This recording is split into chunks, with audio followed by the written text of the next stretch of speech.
All right, Herle Burly-ites, we've got a minister in the House today, and as circumstances have played out, it's the second time he's been on the pod in just over 6 months. The Honourable Marc Miller is our guest. Near the end of July, he came on here to talk about his work as Minister of Crown and Indigenous Relations. Then, only 2 days later, the Prime Minister shuffled his cabinet. Now, we all know that every cabinet job has its challenges, but because of his past performance and considerable savvy, the shuffle put Mr. Miller into one of the most politically sensitive, highly pressurized portfolios, Minister of Immigration, Refugees and Citizenship. Now that he's sitting squarely in the sights of both the opposition and the media, never more so than right now. I'm thrilled that he's back here to talk about both challenges and opportunities in this area. I want to touch on the immigration policy we have in this country and the principles and objectives behind it. I want to talk about international students, obviously, because it's in the news. And I want to talk about the temporary foreign worker program. And then I'm going to talk a little electoral politics with Minister Miller. Hey, thanks for taking the time with us. It's great to have you back on. And thanks for setting it up that way, David. No pressure.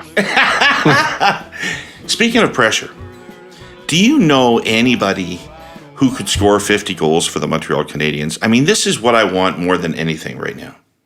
Other than Cole Caulfield. I mean, not anyone that's on the team, but yeah, I know. I'm sure Austin Matthews could, but we'd have to go poach him. But maybe Cole.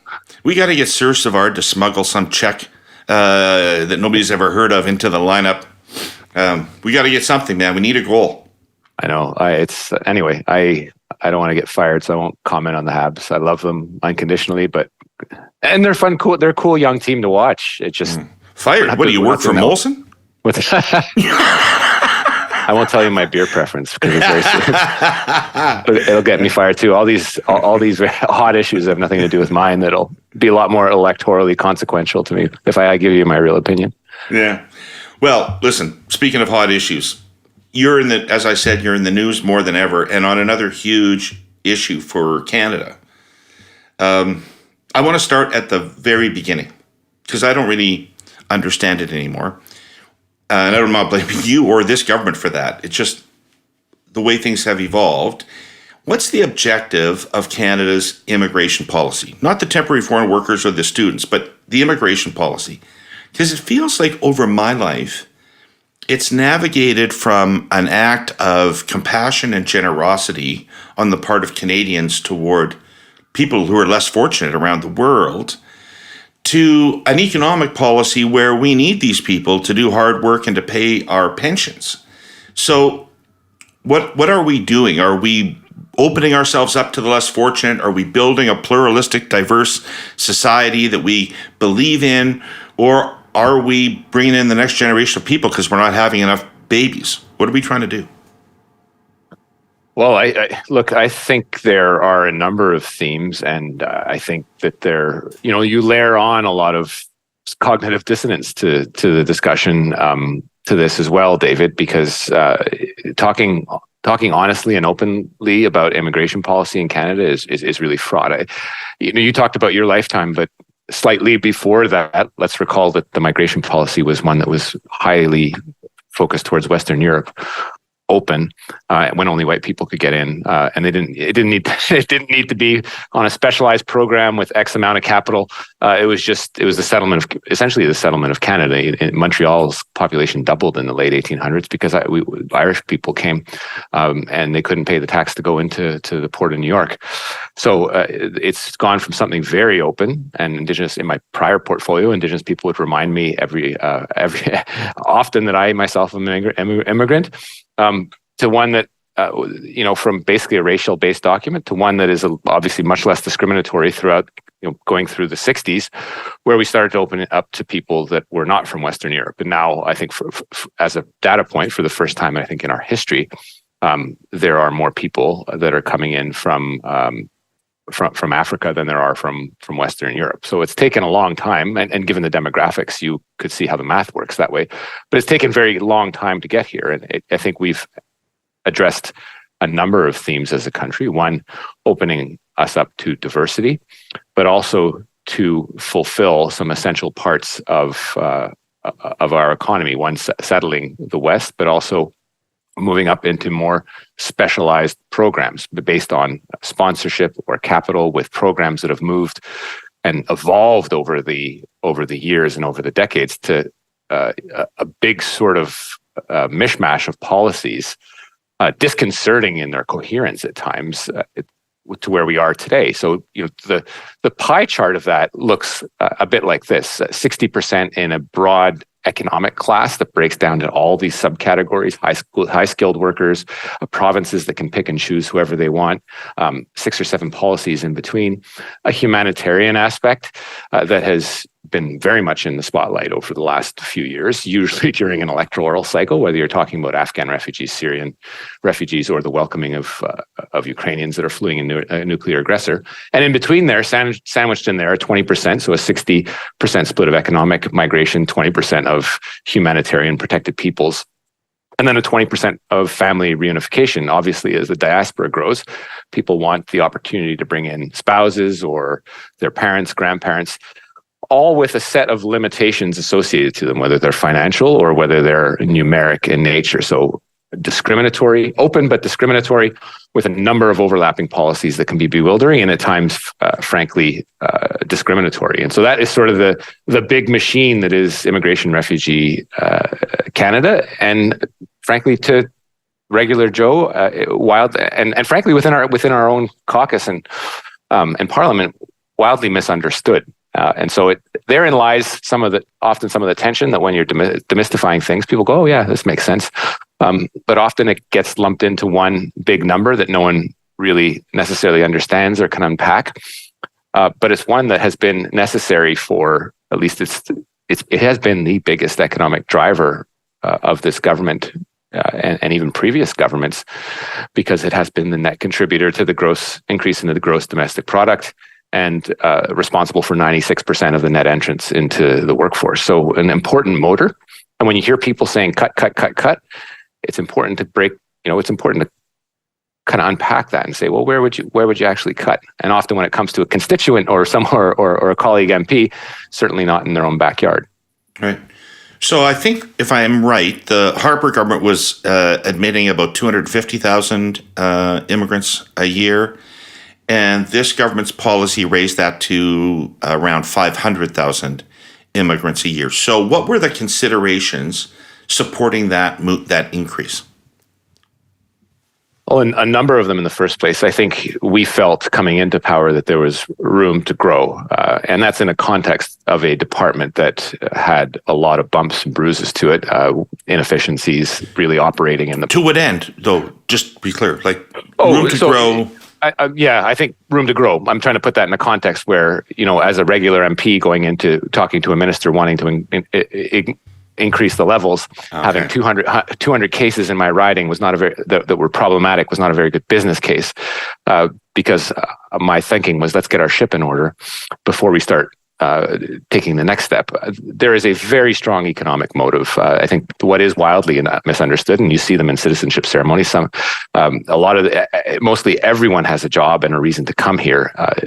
The labor force needs were such that if we didn't have immigration, we would most likely have be in a recession right now, or even have been in a much deeper one earlier. You talk to pretty much any economist and they'll confirm that. But the thinking was, let's make sure that we are really leveraging our skills in Canada, really leveraging what Canada represents to the world, and a consensus that's largely been built over the years that immigration is a good thing. Doubling that comes with, and we're not at double that, frankly. We still, it'll take a couple of years before we get to 500,000 and stabilize that, which is what I announced over the last couple months. We were at 465,000 last year, which is important because it is sort of something that's been progressive over the years. Right. Clearly throughout COVID, when we slammed on the brakes and turned the taps off, it has been really something that people notice when it is not, when the immigration system's not working. Backlogs occur. You can't get foreign workers into the fields to do the work that they do here that is indispensable to farmers. Right. So having interconnected economies, having people that have the choice to move to Canada, you talk to similarly situated countries, they look at Canada. Germany, for example, looks to Canada for a number of its immigration policies. They are inspired by them and they find them progressive and really ones where they look to Canada as having built a consensus that has been tenuous at times for them to maintain.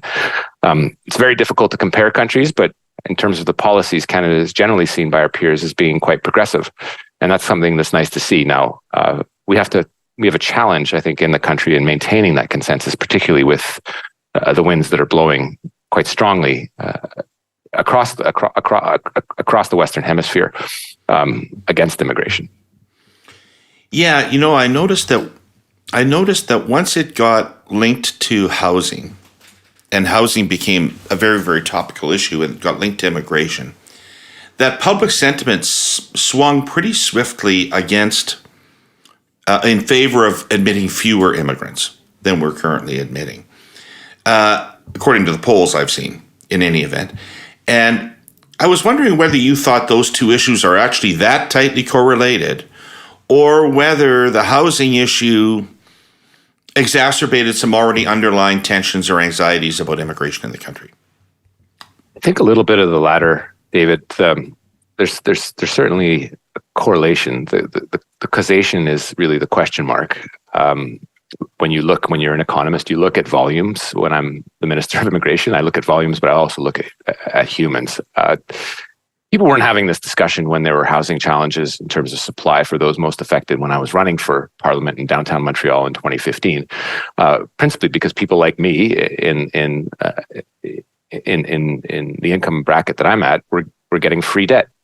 Basically, I was not paying all that much interest on my debt, much like any Canadian buying a house at that time. So I wasn't feeling the pinch, but certainly there was a supply challenge, and I ran on that supply challenge, which is let's get more houses built. And we put in a program in 2017. I'm not here on the podcast to necessarily sell and tell you everything that's great the government's done on housing, but we were the first government that's done it in 30 years. This is something that's been happening progressively since the 1990s, whether you're a liberal or a conservative, and I know you know that from your experience in government. Yeah. So the supply side of things definitely a driver, but also the affordability side, which is what I was talking about earlier, the precipitous rise in interest rate, which is making everyone feel the pinch every 2 weeks when they see their mortgage bill jump if they have a variable mortgage rate. That is a bit of a mix that has contributed to things, and that's clearly what we hear from some of the more detailed polling, whether it's the Environics polling or others, about immigration. There still is a Canadian consensus around immigration, and the consensus that it is positive. But what usually the polls are saying is that they feel it's discombobulated or not coordinated. And I think that meshes with what I saw in the strategic review that my colleague Sean Fraser did of the department prior to me taking on the role, which is that people are saying there are increasing challenges, but we need to be coordinated on a number of levels with provinces on issues like housing, education, healthcare. And we also have to get our acts together when it comes to the basic service standards that people expect when they deal with the Minister of Immigration, Refugees and Citizenship. They see someone across the street getting their parents and grandparents in, and they have to wait another 3 years, or they see international students coming in at a rapid rate, and they say, well, I can't bring my spouse in. That's immensely frustrating, and I get it. But I'd also say this, we publish these levels every 3 years, and it isn't like provinces react immediately and say, oh my gosh, these are going to jump. We must build more houses and get ready for things. So that lack of coordination has been, I think, a driver of some of the frustration people feel about something that is very positive, which is that Canadian consensus. And I guess I'd also add this, and I don't want to be cavalier when I say it, but there are jurisdictions like France, like Sweden, that have dealt very well with housing, relatively speaking. When you look at their affordable housing allotments, they still have huge problems with immigration, and they can't blame it on the housing. My wife is Swedish. I spent 3 years in Sweden. I have a more than an armchair quarterback view of what is going on in Sweden. There are other drivers that have created the polarization, and so I think it's very simplistic to blame it on housing, because there are all sorts of complexities that drive the analysis as to whether we see immigration positively or less so. I guess what I was curious about is, immigration, Canada may be the country in which it's least controversial, right? All through Europe right now, hugely controversial. It's always controversial in the United States, legal, illegal, whatever. But when you go from 250 to 500, or whatever number there is, when you calculate what number you're going to be, how far do you think you can push the existing population before you start to get some pushback? I think we're seeing. I think we're seeing today. The views that Canadians have, and I think they're largely respectful views. Although Twitter and their variants magnify some of the garbage that you see. But Canadians, I think, are still largely positive, and I think as a country we can do it.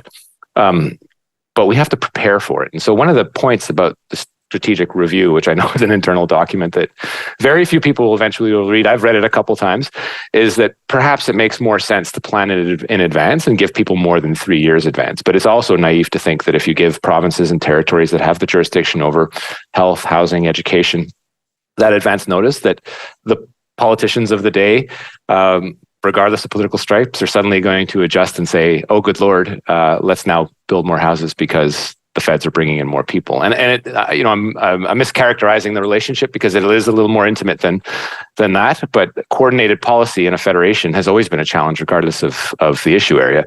But here, it's exceedingly important. I think what we also fail to do. But what you're saying, just to understand that part of it, because it was curious to me when I first started reading and learning about this, that I sort of would have assumed that the announcement of what the immigration target would have been the culmination of sort of an intense set of Fed-Prov meetings between officials and people grinding away at impacts here and what will need to happen, and arriving at a number. But it doesn't sound to me, in your strategic review, I guess, is pointing this out, that really wasn't the case. Well, it is the case that we speak to provinces and we talk to them about the levels. I think the tendency, and it is, as much as people say it's a federal jurisdiction, it is split. And we, again, you're well aware of the special relationship we have with Quebec. It is the case that provinces want more devolution or the right to select and have their view on immigration. The provincial nominee program is something that is very, very exciting. And for people that aren't initiated to this, it's a program whereby the provinces get an allotted number of immigrants. They have the agency and they say, we want to bring X, Y, or Z people. They're the people that regulate a topic we'll talk about in a bit about students. They tell us how many they want. It was an unlimited cap, but they don't assume the corresponding responsibility with it. And I think that is the important caveat to all this, is that there has to come some responsibility with the power that comes in selecting things. And I think that's where things have gone awry a bit. In addition to the fact that, in talking generally about the Canadian consensus, I think we failed as a country, or at least we've gotten lazy or complacent about selling the values of this. Chambers of commerce always tell us they need, a number of immigrants to fill X, Y, or Z posts. Businesses that I meet will say, send me whatever you got. We just need arms. That's the case that happens in labor shortages. But then they go, okay, fine. It's fine. And let's not talk about it. And let's not tell our neighbors how great these people are, but let's just go on our merry way and take it for granted. I think we need to do a better job selling it. And I think we have probably, as a federal government, not sold it as well as we should have in the past as well. As much as we claim to be a party that's open to immigration, we have to be able to go out and sell it and talk to it in a reasonable way without being dogmatic or being defined by our own zealots. During the pandemic, I'll give you another example. Things, we had to shut off the taps, and the first people to come and complain and I think to some extent, rightly so, was the government of Quebec and governments that had strong agricultural sectors that needed temporary foreign workers to come in to build, to seed the crops and do whatever, to fulfill a very important part of the economy. And we had to adjust on the fly. And there was all sorts of crazy scenarios where perhaps we would send students in to pick apples. It made no sense, right, in a COVID context. But again, those that speak sometimes against immigration are that would take them away from planting trees. That's right. But it was it was one of those situations where they may very well now be complaining about immigration, but first to complain when it's not there. So I think we have to have an honest talk about that, without labeling each other, because I think this is an important conversation. I'm a data geek. You Herle Burly-ites know this. Yes, it's a professional thing with me, but I'm just drawn to numbers because with accurate analysis, they reveal truths truths that lead to better policy and decision making. So into that context, let me drop some fresh StatsCan Consumer Price Index numbers from December 23. Buckle in, fellow geeks.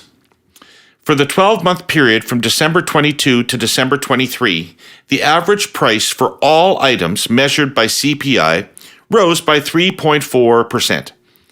In spite of everything seeming to cost more, however, a few vital services actually decreased. Cellular prices dropped by 26.8%, and the cost of internet services also decreased by almost 6%. There's more. During the 5-year period from December 2018 to December 2023, the price for all items on the Consumer Price Index increased by an average of 18.7%. But cell phone prices decreased by over 50%. The data trend continues. Compared to 2021, Canadians are now paying $1,600 more per year for groceries, $1,800 more per year for housing, and $150 more per year for electricity, but $275 less per year for wireless services. All right, more truth here. You all know our presenting sponsor is TELUS. They bring you this message not because they feel like the truth on this issue can be hard to find. After all, not everyone follows the StatsCan CPI as closely as us data geeks. But in the end, the numbers are what they are. And in the context of undeniable inflation across almost all consumer goods and services, these numbers tell a compelling deflationary story. It's a story with more chapters, Herle Burly-ites. We'll dive into them in the coming weeks. Hey, I got an oddball question for you. Is there anything we can do about where people go when they come here? Because they all go to Toronto, Vancouver, and Montreal if they are allowed. And, you know, years before either one of us, there was an important politician in this country named Otto Lang from Saskatoon. And Otto told me, like back in the 80s, that he thought that we needed to double Canada's population, which was about 25 or something at that point. But he said, well, we don't need them to go to Toronto and Montreal and Vancouver. Canada needs more big cities. Winnipeg needs to become a city of more than a million people. Halifax needs to become a big city.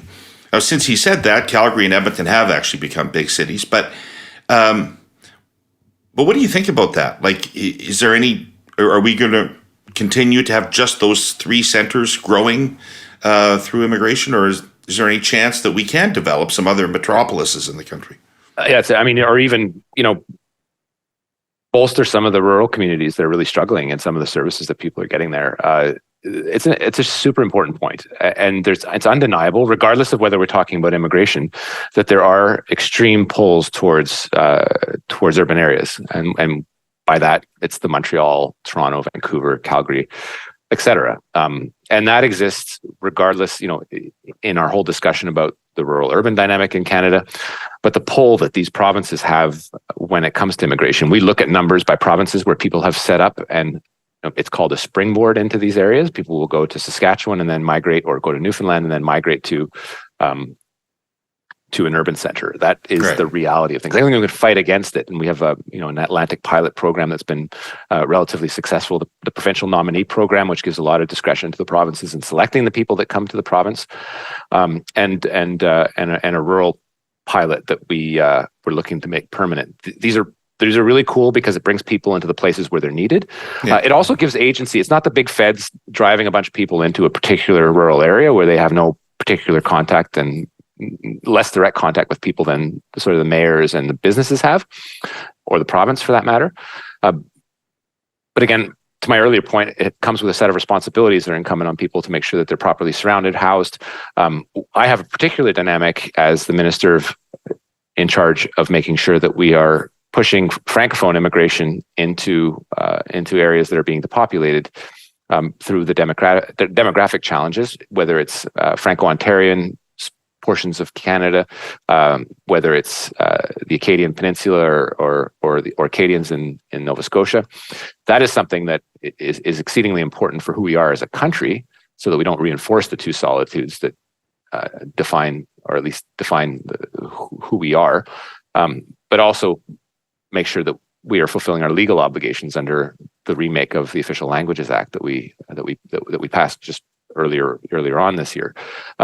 Those are challenges that, again, butt up against the natural pull towards cities. So I think you're absolutely right. There's a lot of initiatives that are ongoing, but it means we need to redouble our efforts, because it takes the federal implication, but also precisely that. I mean, I just came back from the Acadian Peninsula, and there are many lobby organizations that say you need 20% francophone immigration to get people up to the standards that we had in 1971, back to 4 or 5%, whatever the number was.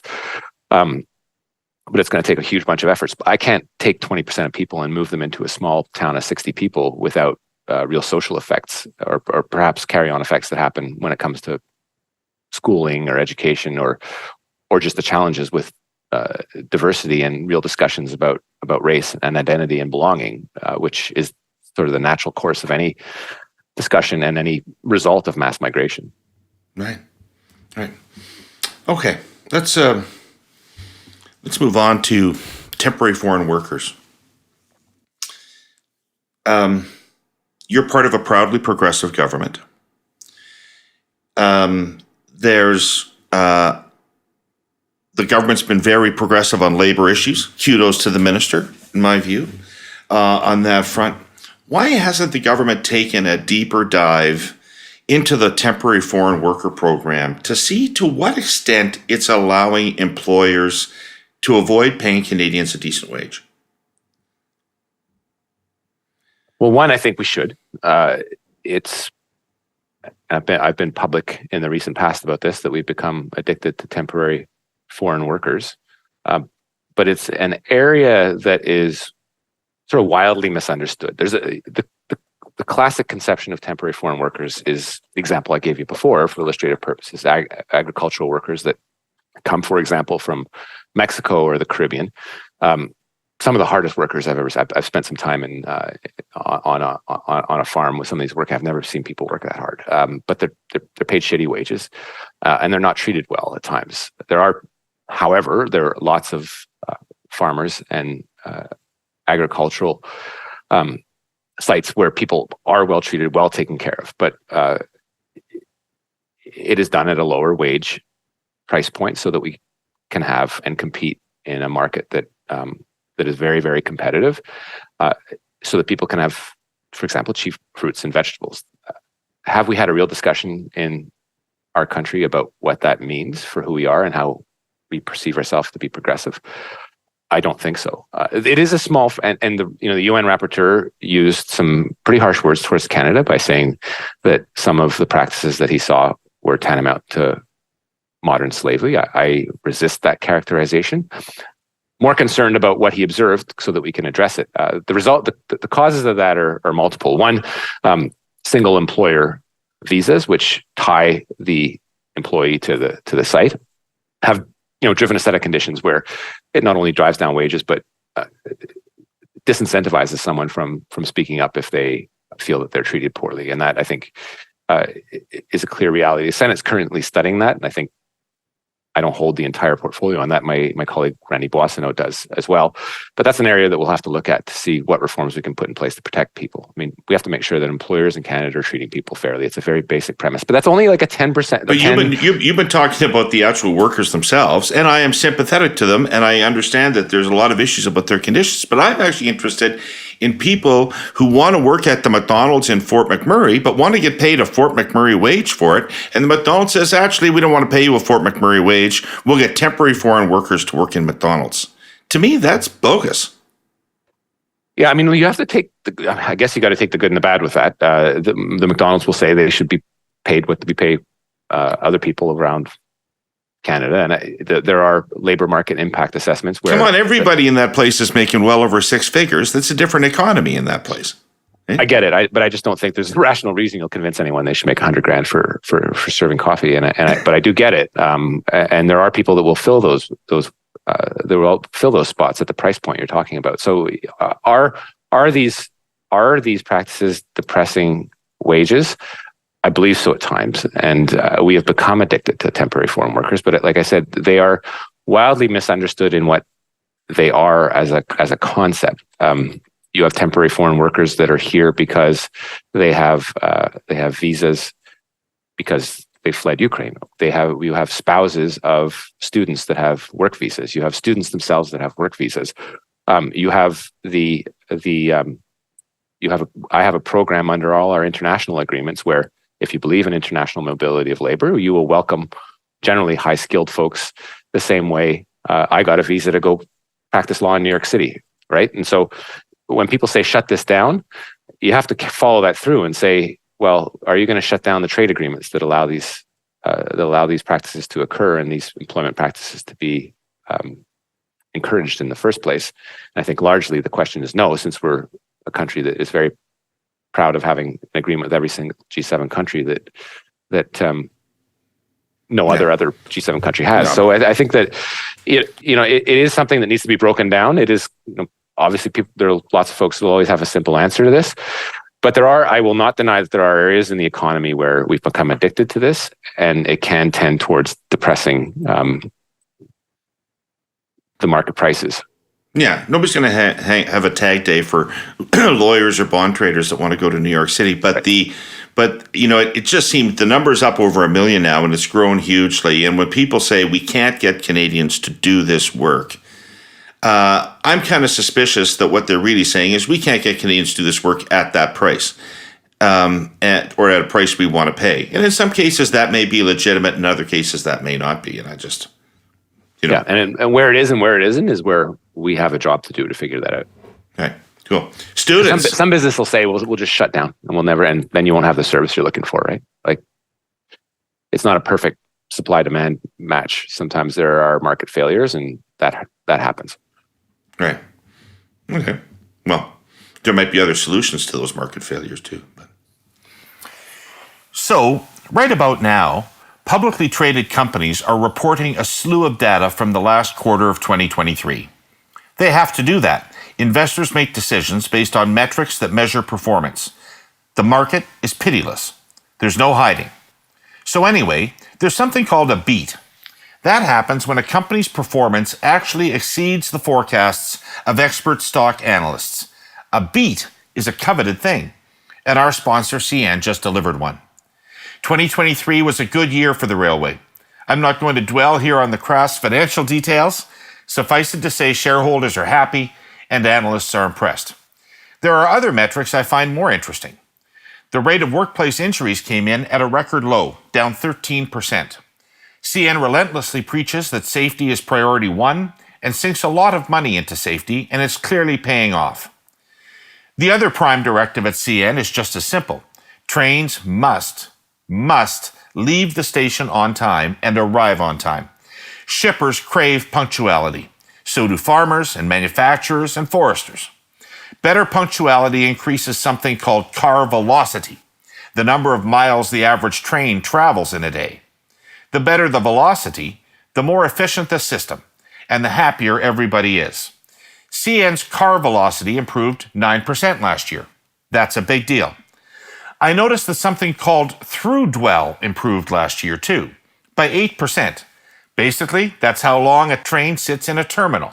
The less time, the better. Why should anyone but shareholders care about this stuff? I'll tell you why. As I have noted from time to time in past pods, there is no single thing more important to the Canadian economy than the country's railway network. Canadian Railways, and CN is the biggest, reliably move $350 billion worth of goods a year, and about half of Canada's exports. A freight train takes hundreds of trucks off the road. Rail dramatically reduces greenhouse gas emissions, and Canadian railways are the safest in North America. Healthy railways, performing at a high level for customers, shippers, and shareholders, mean a healthy economy, which is sweet news after all the disruption we've put up with since 2020. Students. So, big announcement last week, a reduction of 35%. The number of international students for the next 2 years, and no new applications for undergrad. Have I got that correct? So I announced three things.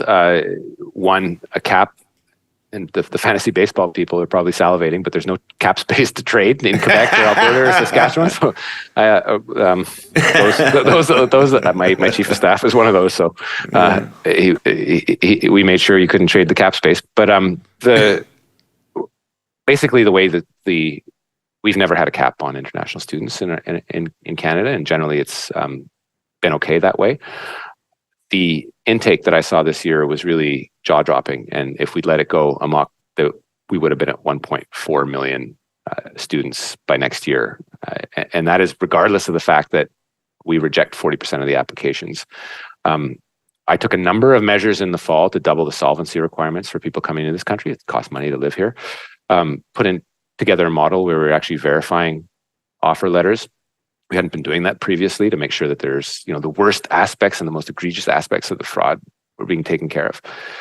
And then Warren provinces had discussions with provinces about the need to shape up in certain areas, particularly in Ontario, but also BC. And last week I announced 3, I think, really important measures. The first one, the cap that is weighted by population by province, which makes it such that a 35% reduction to a total of 360 plus visas is spread among the provinces in a fair way. So places like Ontario and BC would suffer a 50% reduction.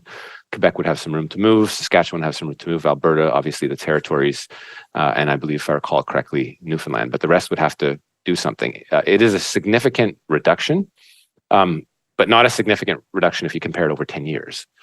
It's reining in some of the jumps over the last 2 years, and really the hockey stick spike in the graph that's occurred over the last 2 years. And that's the first step. The second step was making sure that the institutions that had these public-private arrangements would no longer be automatically entitled to postgraduate work permits. And those are I think the institutions that have been the least regulated had run amok, and it would just take out some of the economic motive of wanting to stay here and perhaps come here, not because you were an international student, but because you wanted to come here and get a job and then become a permanent resident. There's the opportunity to do that, but it is not a given when you apply to Canada. The point of the program is to study and get perhaps one of the best international educations you can get, often not the case. And these incentives were such that it created the mushrooming, for example, in Ontario, among others. And then the third point, which is to prevent people from bringing their spouses in and getting a work permit if they are only doing an undergrad. It is not comparable to some of our peers, and there was a lot of concern about the integrity of that, particularly, whether we were talking about marriages that were not what we thought they were. But there was enough, we had enough anecdotal support to say that this is not something that we would want to keep, and also that it was driving the volume of work permits in the country and people coming. So it's gone through the roof in the last 10 or 15 years. So it's been a well-received set of measures. The things exploded in the last 10 or 15 years. You used some strong language to describe this. I want to understand the root cause. I would assume it is a combination of two things. One of which is provincial governments underfunding universities and colleges, and therefore universities and colleges looking to replace that by international students whom they can charge higher tuitions to. And the second, with these colleges, is people seeing an entrepreneurial opportunity, right, to make money out of a system that doesn't really provide an education, doesn't really provide much benefit for anybody. Is that right? Are those the two things that have sort of gone on? Pretty much. I mean, follow the money on this, and I think you'll find it'll take some interesting twists and turns as this sort of completely unfolds. I think there's a lot of stories yet to come out about, what's gone on and what's gone wrong. There's lots of blame to go around. It's clear that provinces have not regulated this properly, some better than others, but you don't need to listen to me. There are Auditor General reports that say as much. But we had something that we needed to do. The instruments we have are pretty rough, and turning off taps or creating caps, it is not fine surgery. It is pretty rough. So this will cause some disruption, no doubt about it. But it needed to be done, or else, frankly, we were facing numbers where even our large cap space for permanent residents that we are welcoming people for could not be filled by all the people that are going to be left behind if they choose not to leave the country at the end of their education. So if we weren't taking care of the problem now, we would have had a huge problem in 2 years. And that could have come with a ton of unrest. And forget for a second the pressure that we are facing in some areas on housing, on health resources. And then some of these institutions, yes, throughout the last decade or even more, there's been massive underfunding of post-secondary institutions. They're smart, so they've gone out and hired some of the best and brightest. That's fine for the U of T's, McGill's, and a handful of others. But in the other, it's classes of hundreds of institutions. It's been rather middling, and they've targeted, a global middle class. Sometimes people for whom false hope has been entertained, and their families have pooled together money to bring them here, hoping that they'll get a job and then send money back. That's not what the program was designed for. And so these fly-by-night colleges, and I've used some pretty colorful expressions, you just need to take a walk in Brampton or Mississauga or even in Surrey to see that they are not what you would imagine should be covered by this thing. And I don't know if you watch The Simpsons, but they make Dr. Riviera's Hollywood upstairs medical college look legit. And it's absolutely. It's not right, and that's not right. So the reaction obviously has been mixed. People, I do not underestimate the ability of money to mobilize. And there is a big value proposition here about bad money, bad short-term gain. It's still money causing long-term pain. And people will mobilize and say all sorts of things, something that is intended to cause some disruption in the system, but really have a reflection on the quality of the program that is supporting this. Right. And there's a lot of institutions that were looking at these unlimited caps and putting together a value proposition that was unacceptable, financially unacceptable, but I think societally unacceptable. And you had no choice but to use this blunt instrument. Like, you have no discretion between letting somebody in who's going to study at U of T and perhaps invent something important for Canada versus somebody going to the Herle's Business College in Brampton? Yes and no. Ultimately, we've exempted masters and PhD students, so we want to keep the best and the brightest and encourage them, and not kneecap that sort of segment. The discussions onto how granular we get and what jurisdiction we start to step in on, I don't think it makes sense for the federal government to go in and start legitimizing a number of these institutions that should never have been accredited in the first place. And going into the granularity sort of absolves provinces from doing the jobs that they needed to do in the first place. We are a federation. They claim quite loudly their jurisdiction over education, but you also have to be able to assume it as well. And so right now I've turned off the taps until March 31st or the earlier of any particular province being able to get a system in place where they send me a letter for each application. That's an incentive to do things rather quickly. But then also there has to be a suite of measures that deals with the quality and the ramping down of some of the worst offenders. I have a lot of faith in British Columbia in particular, because I had some really good conversations with my counterpart there. But there's some work to be done, I think, across the country, and those conversations will continue until we get a good system in place. Great. Well, thanks for explaining all that. Really appreciate it. Walking me through the ABCs of how this all works. The housing experts that I've talked to made it clear that they do not think that our housing problem could be solved strictly through increased supply, that we did not have the capacity to do that. And there had to be a demand reduction component to our housing strategy. So what you've just announced on students is part of such a thing. Will there be more? I hope so. We need, the discussions we need to have on temporary foreign workers generally is a much broader discussion and complex in the way I described it earlier. This was not a housing announcement. It will have sectoral impacts on shelter costs in certain areas.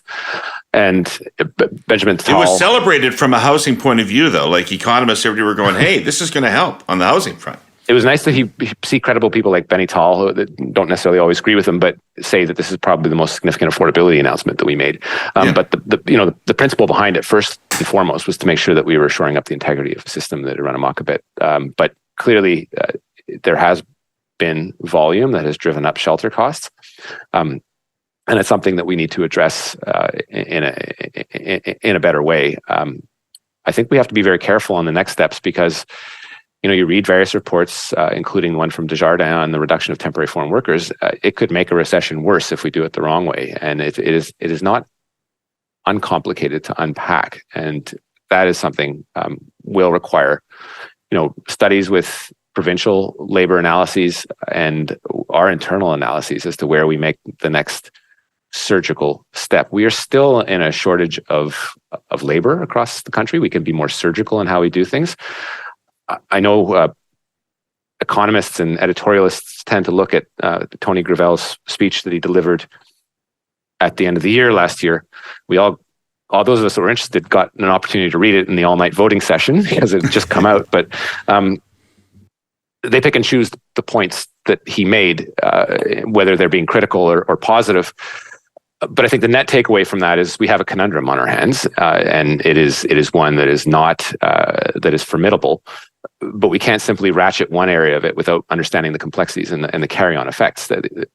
Tony Gravel highlighted the singular work that's been done by the government in making the workforce younger, which is plaguing every single developed nation in the world. But Canada has done an exceptional job there. It's just come at a cost and a challenge. What keeps me up at night is the demographic curve. And it's one that is still tending in the wrong direction, although we've done a good job. All those services that define who we are as a nation, free medical care, are being filled by people that are first generation or has just come here. It's undeniable. So if we really want those services, we have to do something about it in a smart way. And I think largely we have done it, just not as surgically and as coordinated as I think Canadians expect us to be. Cool. All right. Well, thanks for that whole section. Do you got time to talk a little politics? Sure. I thought that was politics. Well, it's more government. Yeah. It's I like to think it's highfalutin government stuff because it elevates me that I'm not just talking about the grubby world of politics. It wasn't my stump speech to the residents of downtown Montreal when I proposed that they re-elect me. Well, I'd be interested to hear what that would be. You just had a cabinet retreat. You're in the middle of a caucus retreat. I've been to caucus retreats in similar circumstances, usually characterized by forced bonhomie and gallows humor. How are you folks feeling about your electoral prospects? I think generally people think we can win it. And it's, it's interesting. I would not have said that the mood going into the caucus meeting last year was as positive as it is this year. That always obviously starts at the top. The Prime Minister's energy level is high. He's eager for a fight. He's eager to continue to talk to Canadians, which is when he's at his best. And caucus members largely, I would say, support that and are actually eager. And that's not spin. It's just if you were to look at the polls, and I do look at them, I don't look at them as intensely as others or talk about them. But you would think that the mood would be different. It isn't, and that's kind of cool. People are eager for a fight. Their fight, they see what Pierre Poilievre represents as an alternative, and they're willing to fight. They have not put down their arms and said, "Well, let's just let this happen and work through a cycle." So that's cool. There were some really serious conversations this time last year, and that was something I think that got ironed out, and it kind of waxed and waned throughout the year. But towards the end of the all-night voting session was something that was much more of a character building, team building thing, especially with the PM showing up all night and powering through it than anything else. I mean, obviously, it exposed the Conservatives for all the policies that they oppose. Some very hypocritical, but I think it was for the team, and talking about inside baseball, it was actually a real morale boost. And the Prime Minister is someone that you've interacted with him at times. He has a bit of an introverted character, so while he has very warm conversations with Canadians, sometimes he likes his alone time, and so that sometimes is felt by MPs that don't feel like they have access to him, and that's kind of changed, which is cool to see because they still believe in the leader, and that's nice to see. You know, I've been friends with Ken McDonald. I staffed the backbench with him when I first got elected. There was McDonald, McLeod, me, Mendocino. So we developed a close friendship. And poor guy's just saying what he's hearing. I mean, he's he's a fiery character, and he cares about his constituents. And he is a really good MP. But he lets people. He says what's on his mind, and he might not have thought he was going to be national news, but yeah, exactly. And I think people. Maybe he tried to be nuanced, and I haven't read his retraction. But if there's anything about Ken McDonald, is he's genuine. So I suspect this retraction is genuine as well. So good mood, fighting spirit, but you are roughly 15 points behind.